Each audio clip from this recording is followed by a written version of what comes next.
आपण पाहत आहात महाराष्ट्र टुडे न्यूज। विद्युत वाहिनीसाठीचे सिमेंट पोल घेऊन जाणारे ट्रॅक्टर धर्मापुरी रस्त्यावर मंगळवारी रात्री उलटले।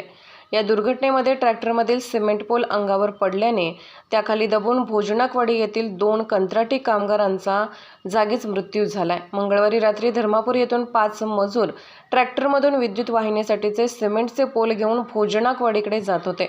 धर्मापुरी रस्त्यावरील कॉलेजजवळील उतारावर अचानक ट्रॅक्टर उलटला। काही कळायच्या आत ट्रॅक्टरमधील मजुरांच्या अंगावर सिमेंटचे पोल पडले। अवजड पोल खाली दबल्याने दोघांचा जागीच मृत्यू झाला तर तिघे गंभीर जखमी झाले। प्रल्हाद वैजनाथ फड, भाऊसाहेब माणिक केदार दोघे राहणार भोजनाकवाडी असे मृत्यू पावलेल्या कामगारांची नावे आहेत। दरम्यान माहिती मिळताच परळी ग्रामीणचे पोलीस निरीक्षक मनीष पाटील, एपीआय जाधव, नवनाथ हरगावकर, सुनील अन्नमवार यांनी अपघातस्थळी भेट देऊन मदतकार्य केले। तिन्ही जखमींना अंबेजोगाईच्या स्वामी रामानंद तीर्थ शासकीय रुग्णालयात दाखल करण्यात आले आहे। दरम्यान अपघातानंतर ट्रॅक्टर चालकाने घटनास्थळावरून पळ काढला असल्याचे समजते।